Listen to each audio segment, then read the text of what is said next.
Have you ever really wanted something, but in the end, you didn't get it? Not the kind of, oh wow, it's fine, but the kind where you truly want it.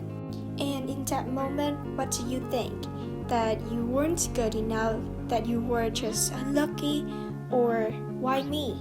I ask that because I've been there too, that feeling where you know if only you had wanted a little earlier, if only you had taken it more seriously, maybe things would have turned out differently. And hi, I'm Jane. You're listening to My Story, a podcast where I dive deep into my personal experience to better understand how they shape my mindset and the way I see life.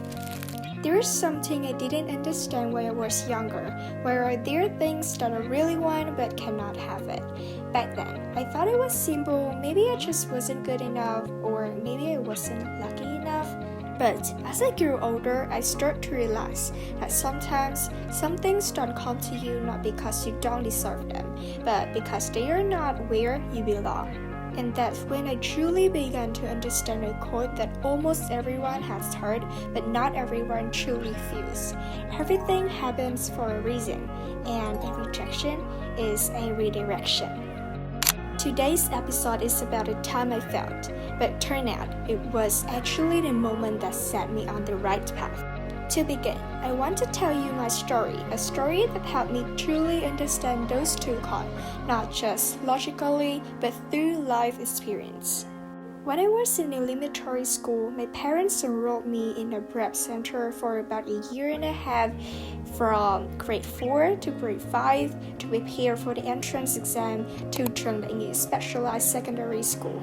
And to be honest, this is one of the most prestigious schools in Ho Chi Minh City, and even now, I think that still holds true. Because you know what?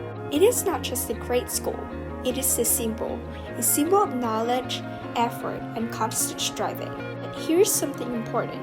At first, the desire to get into the school didn't come from me, so in the beginning, I had a pretty resistant mindset. Extra classes, constant studying, it was exhausting. And I didn't feel comfortable with them.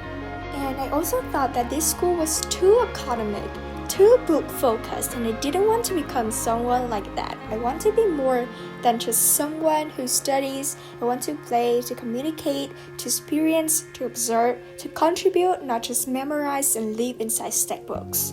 And to be honest, I've never really been someone who loves reading.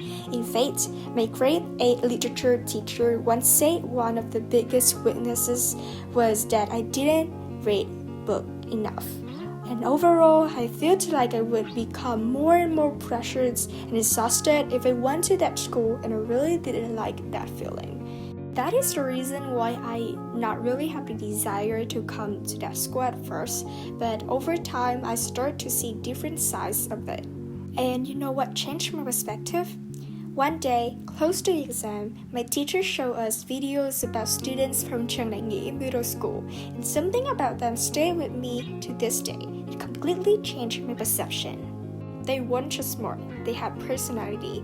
In the video, they showed so many clubs and activities that organized in that school. The way they spoke, the way they expressed themselves, it felt differently. Well-rounded, active, proactive, alive, not just academically strong, but full of life. And in that moment, I thought, maybe this school could actually help me become the person I want to be, a place that balances academics and real-life experience. But ironically, by the time I truly wanted, I also realized it might already be too late. At that time, I asked my parents a simple question: what if I fail? They didn't say, it's okay, failure is normal, but they also didn't pressure me to succeed at all costs. They just say one thing: just try your best. Only when you've truly done your best, you won't have to say, what if? And I think that was one of the first pieces of advice that truly changed my mindset.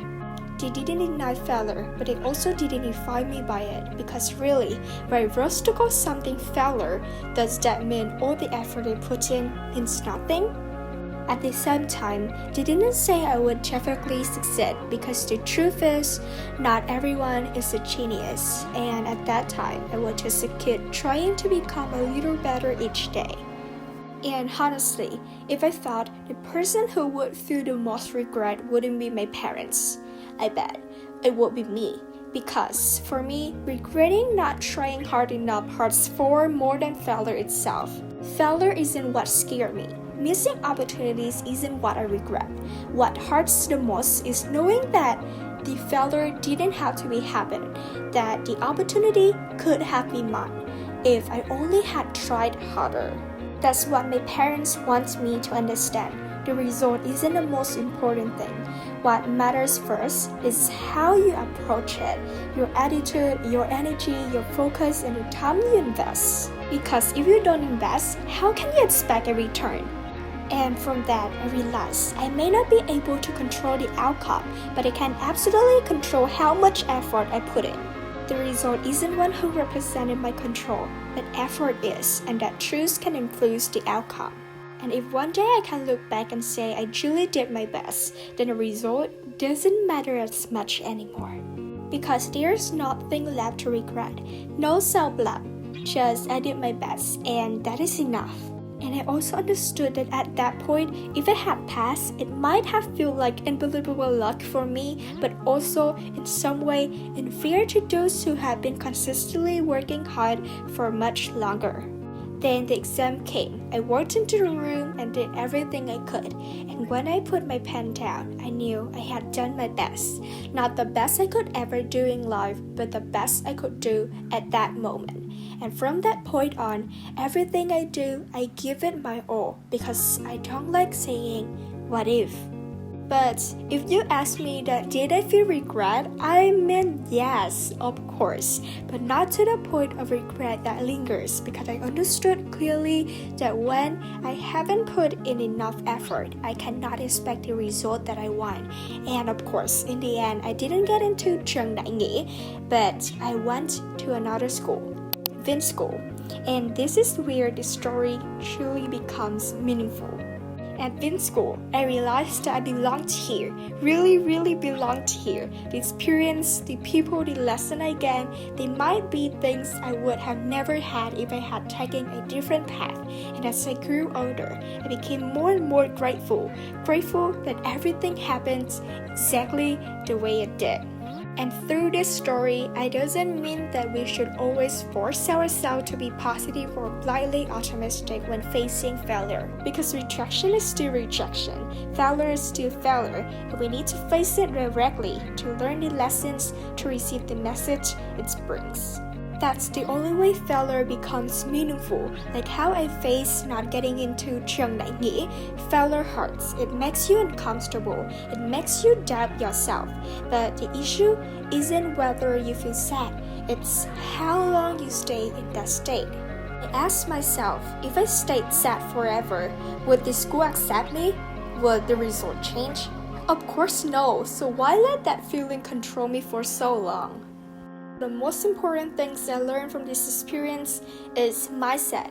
In psychology, mindset is simply how you interpret, respond to, and assign meaning to what happens to you. The same event, different people, different perspective. One see failure, another see a lesson or a redirection. If I had seen not getting in Tran as pure failure, I might have lost confidence in myself, closed myself off from new environments, missed out on everything I have today. But I chose to see it differently. Maybe this is meant to be. Maybe I need this path to become who I am now. So rejection is redirection doesn't mean you are not good enough or you are just comforting yourself. It means maybe you are heading in the wrong direction and that rejection is guiding you back to the right one, like a door closing so you're forced to notice others that fit you better. But Jane, how do I build that mindset? I mean, everyone knows that mindset doesn't happen overnight. Mindset is something that we need to change through personal experience, observing others, and especially knowledge. That is why people always say and always recommend that read books, listen to podcasts, listen to news, something else like that, because sometimes lessons that take 10 years to learn through experience can be understood in minutes by learning from others. And one more important thing, a positive mindset doesn't mean that never feeling sad or never feeling disappointed. It means not letting those emotions pull you down for too long. Looking back at my journey from childhood to now, from middle school transitions to studying high school in the US, I truly believe that nothing happens by accident. Every decision, every step had its role, whether we realize it at that time or not. And I want you to remember this. Not everything happens is good, but there's always a way to see it in a way that serves you. And I hope after this episode, you can be gentler with yourself when facing failure, be more prepared and calm with things beyond your control, and be more open to life's unexpected turns. And if you're struggling to open yourself to opportunities, feel free to follow my page on Facebook named 50 Days to Open Yourself to Opportunities, where I share ways to help you gradually build confidence and avoid missing valuable chances. And finally, remember, challenges appear because you are capable of overcoming them. Life doesn't give difficult problems to those who don't have the ability to solve them. Thank you for listening to my story. See you in the next episode.